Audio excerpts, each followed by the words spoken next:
হত্যাকাণ্ডের মামলা সবার বিরুদ্ধে। আমাদের আওয়ামী লীগের না হলেও ৬-৭ লাখ নেতাকর্মীর বিরুদ্ধে মামলা দিয়েছে। ১.৫ লক্ষের মতো তো গ্রেপ্তার, এবং তারা কারাগারে মানবেতর জীবনযাপন করছে, কারাগারে প্রতিনিয়ত মৃত্যুবরণ করছে। এমন কোনো দিন নাই বাংলাদেশে প্রায় ১০ থেকে ১১ জন মানুষ হত্যা হচ্ছে না, বা নারী নির্যাতন, শিশু নির্যাতন হচ্ছে না। কিন্তু কেউ কথা বলতে পারবে না। সাংবাদিক বা সাংবাদিকতার কোনো স্বাধীনতা নেই। কেউ যদি কথা বলে তার লাশ হতে হবে, অথবা তার প্রতিষ্ঠান আগুন দিয়ে জ্বালিয়ে দেওয়া হবে। আবার দেখলাম ইলেকশন, বিএনপি দিল তার নমিনেশন, সেখানে তাদের মধ্যে ধুন্ধুমার শুরু হয়ে গেছে। আবার এদিকে জামাত ইসলামী, এখন কেউ কারে নাই পারে সমানে সমান লেগে যাচ্ছে তাদের মধ্যে। ওরে গুলি করে, ওরে মারি, ওর ঘর পড়ায়, ওর ঘর পড়ায়, এখন নিজেরাই পোড়াপুরি খেলা শুরু করে দিয়েছে। আওয়ামী লীগ মানুষের জীবনে শান্তি দিয়েছিল, নিরাপত্তা দিয়েছিল। আওয়ামী লীগ তরুণ সমাজের জন্য চাকরির ব্যবস্থা করে দিয়েছিল। আওয়ামী লীগ মানে বেকারত্ব দূর করেছিল। আওয়ামী লীগ জনগণের অন্ন, বস্ত্র, বাসস্থান, চিকিৎসা, শিক্ষার সুযোগ করেছিল। আমরা আওয়ামী লীগের নেতা করে আমরা তো ট্যাক্স ফাঁকি দিতে যাইনি, আমরা তো মানুষের সম্পদ আত্মসাৎ করতে যাইনি।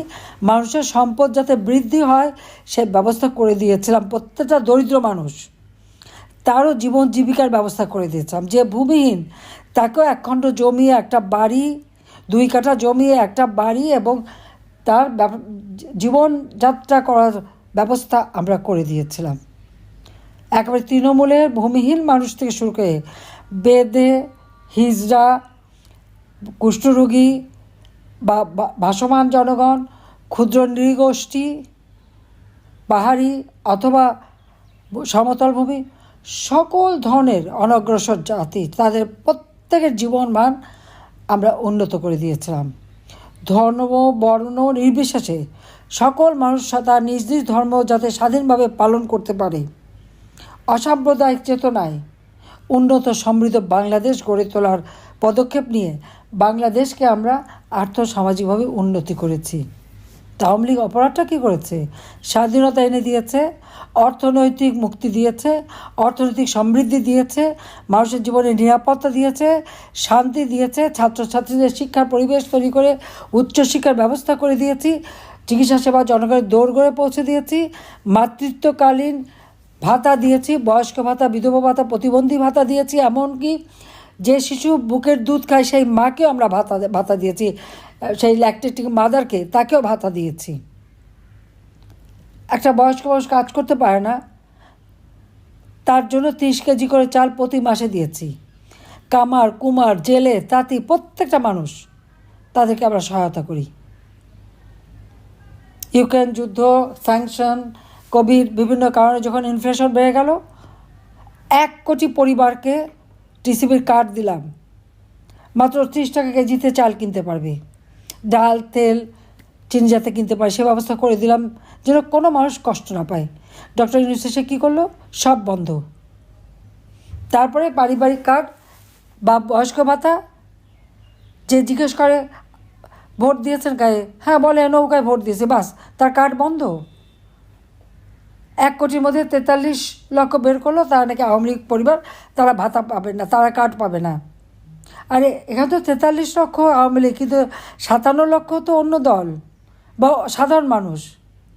তা আওয়ামী লীগ তো সে দলীয়করণ করেনি, বৈষম্যহীন সমাজ গড়তে চেয়েছে।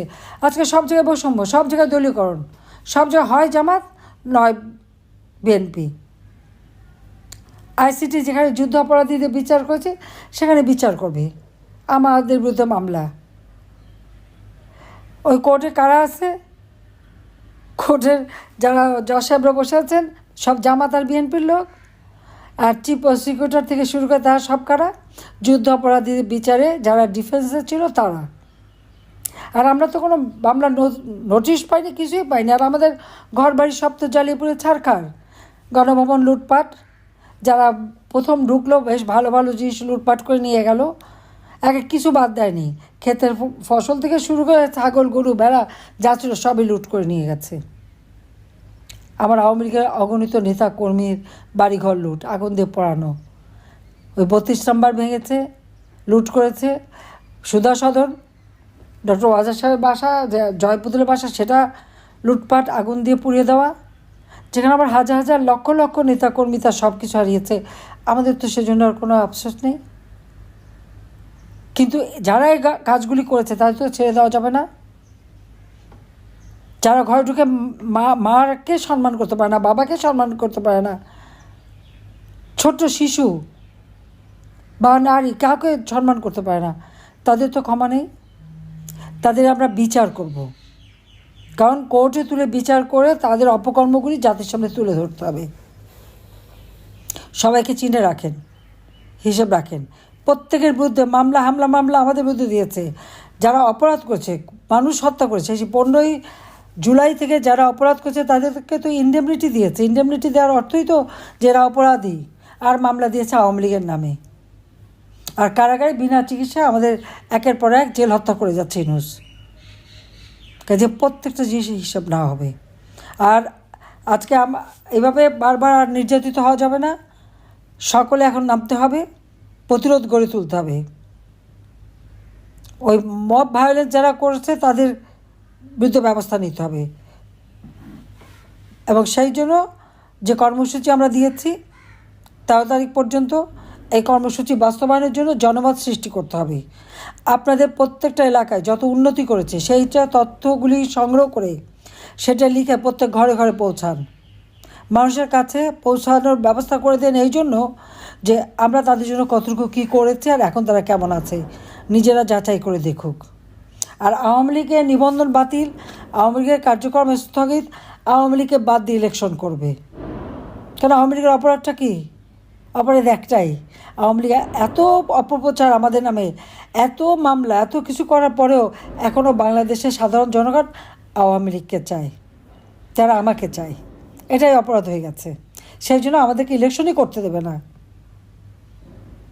তাহলে মানুষের ভোটের অধিকার কেড়ে নেওয়া, গণতান্ত্রিক অধিকার কেড়ে নেওয়া, মানুষের মানবিক অধিকার কেড়ে নেওয়া, এটাই তাদের চরিত্র। তারা নাকি গণতন্ত্র নিয়ে এসেছে, নতুন দেশ স্বাধীন করছে। কোথায় স্বাধীন? কোথায় গণতন্ত্র? চরম স্বৈরতন্ত্র, চরম নির্যাতন চালাচ্ছে। এই অবস্থার পরিবর্তন ঘটাতে আমাদের একমাত্র শক্তি জনগণ।